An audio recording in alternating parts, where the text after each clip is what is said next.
Back on the bench again, and if you've noticed, there's been a few less videos lately. Lots of things going on.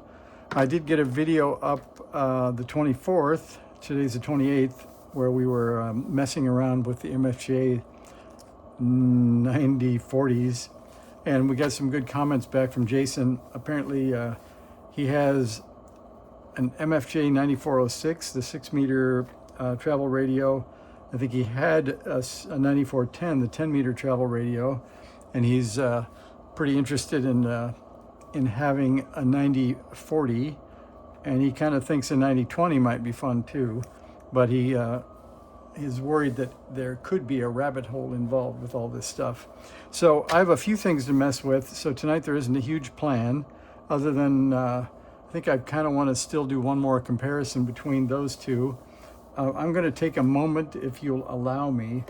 So been looking at WWV, and my quote atomic, actually WWVH clock is a little bit behind. So we're going to try, I don't know if you've ever had one of these, but here are the instructions.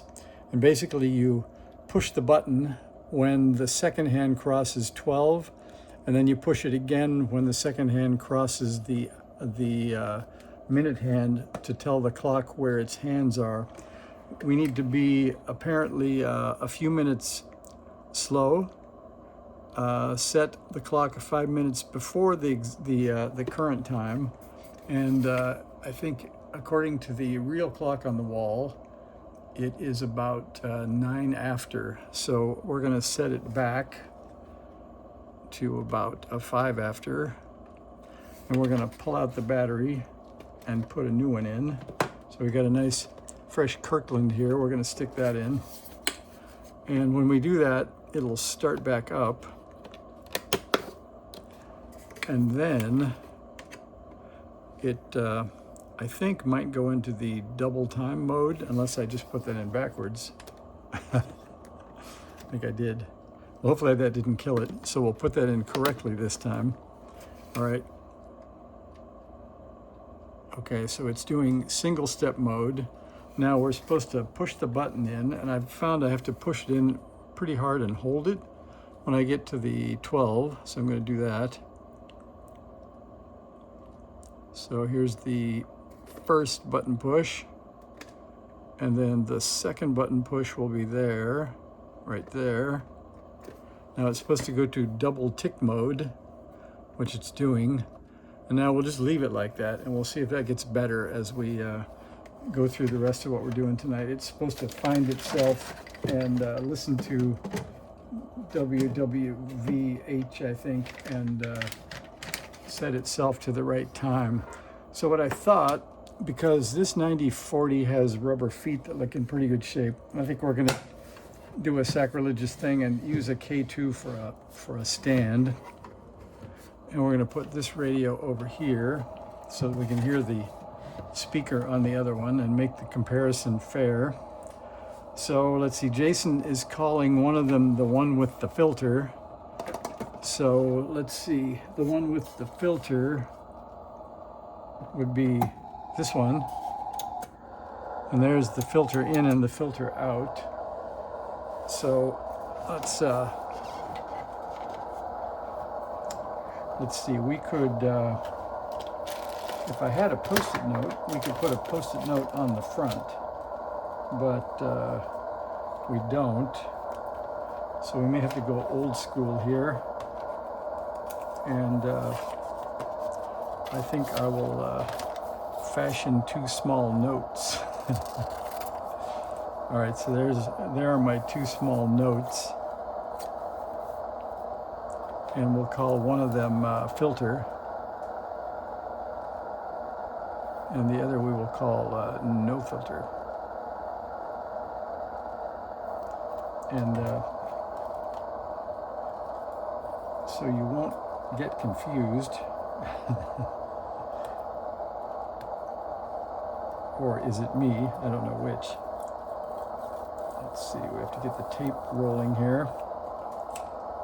That worked. Oh, I think we'll abandon that mission because I forgot. I have this cool thing up in the corner up here. So you're never out of tape. We have this. So we're going to stick this filter, if we can. So there is a filter. And here is no filter. Lest you'd be confused. All right, those are our two official numbers because they don't have any serial numbers, so that's what we're going to call them. So the first thing we're going to do is see if either filter or no filter are anywhere near calibrated. So we're going to take our Elecraft XG3, we're going to hook that up, and we'll pull off the coax on both filter and no filter. We're going to start with filter. So we will make a measurement of filter. I guess we should turn it on and adjust it so we don't do anything terrible first. So we're going to go on. Okay, now we're on, and we're going to be on 40 meters, and we're at 1 microvolt. So we'll see if this thing can hear it. And if you're in the back, you can scream out what the default frequency is for an XG3.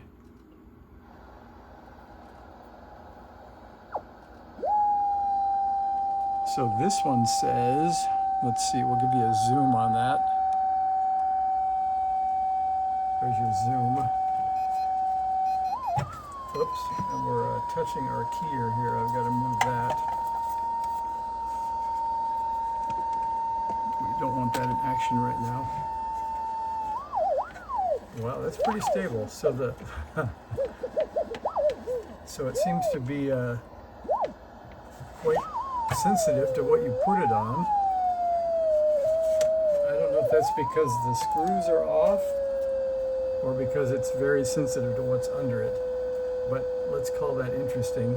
So we'll look at a straight-on view of that radio, and you can see that I think we're at 7015, and maybe some would say 14. So I'm going to write filter over here and no filter over here. So XG3 on 40 meters. This one says 7015. Now we're going to try it over here. If you're in the back, you can call out whether you think that was the correct frequency to get or not. Now we'll see what we get on no filter.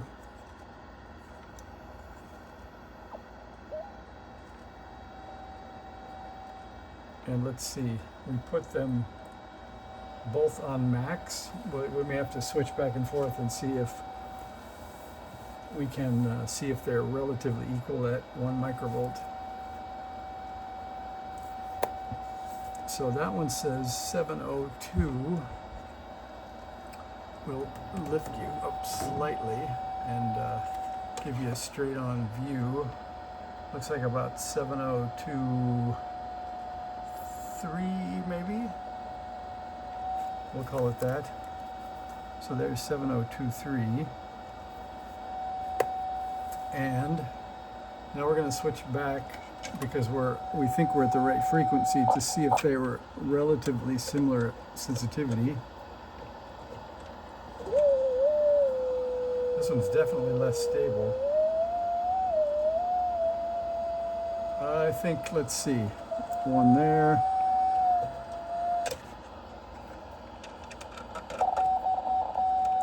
Well, we don't have the scope, so, and we know our ears are not that great, but they're fairly equal. So I think we'll give them equal scores for volume. So volume, we will say relatively equal. We'll put that in our notes here. So there we have relatively equal for volume on each. So I think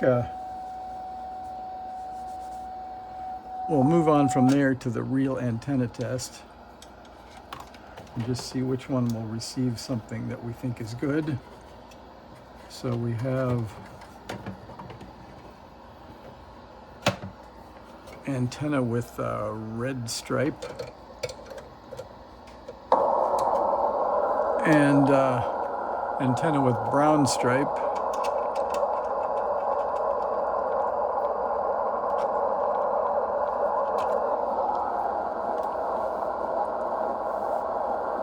And let's see, we hear some kind of unique signal. I don't know if that's slow scan or what. And we're both hearing the same thing at that frequency. And I think you'll have to allow me, because I've forgotten what the default frequency is for the XG3, so I'm going to look that up really quick on the phone here. And then we will know whether we should touch up the calibration on one of them slightly. So give me a sec. Let's see. Elecraft XG3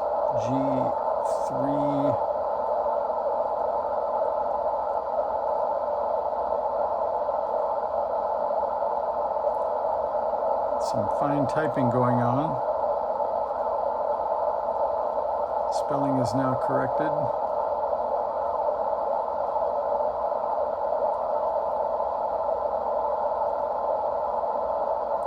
Okay, Elecraft XG3 default frequencies. We're going to go for a filter check and see. It says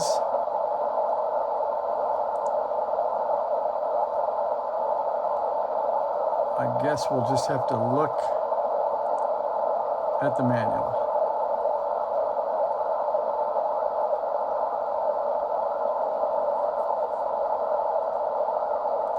But wait, I think I should show you this. It says Elecraft XG3 RF signal source $35 discount and free shipping. So if you were going to get one, this might be the right time to do it. And let's see if we, I guess we can't really add to cart from right here, but I'm going to turn that noise off and see if we can see the specs. Let's see. 4 levels. Oh, here we are. No, I don't think they show you in the specs. We've got to go to the manual. So let me look at the manual.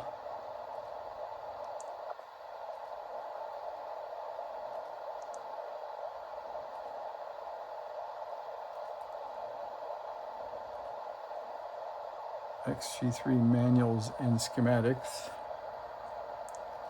XG3 signal source. And there it is. And specs, customer service. Okay, well, you guys are probably off watching TV by now. I guess I warned you, there wasn't really a plan. We were just sort of messing about. So you can feel free to fast forward when you see the image change away from digging around in the manual. There we are, 7020. All right, so the default is,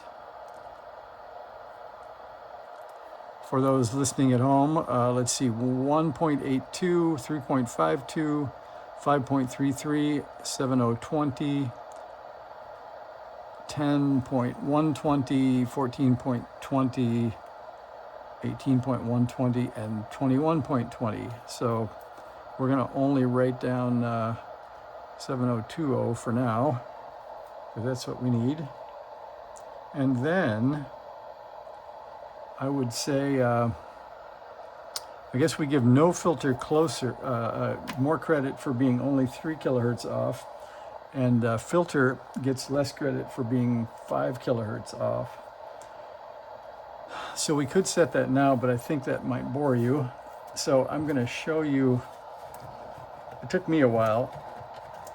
I'm not sure why, but I did look in the manual for this, because if you look at the inside of these radios, And let me take off power cord and the antenna for a minute.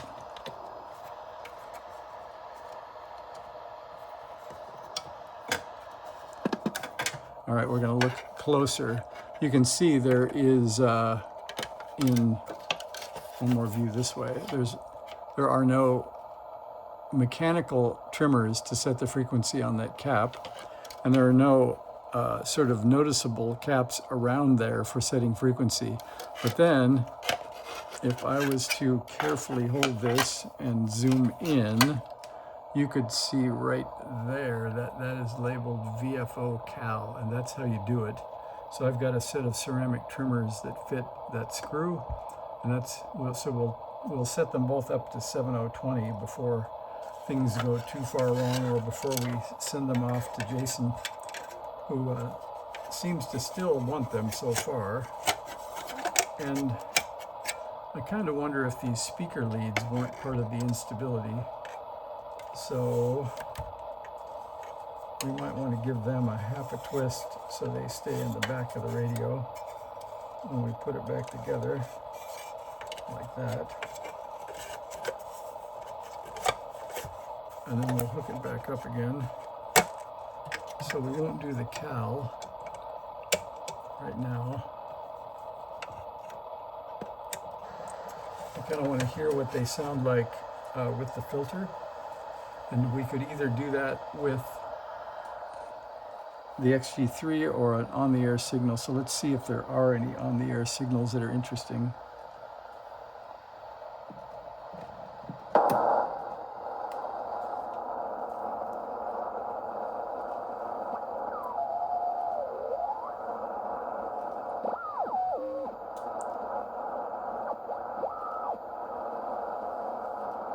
Not too much.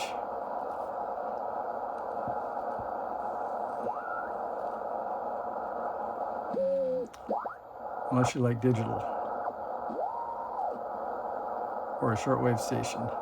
And then we'll just check the other ones, see if they're equally boring.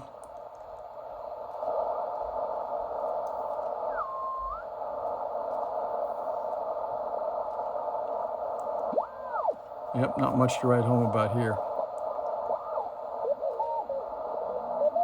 Oh, there's one. So this one says 42 on no filter. And 23 minus 15 would be about 8. So let's see if we can find it next door.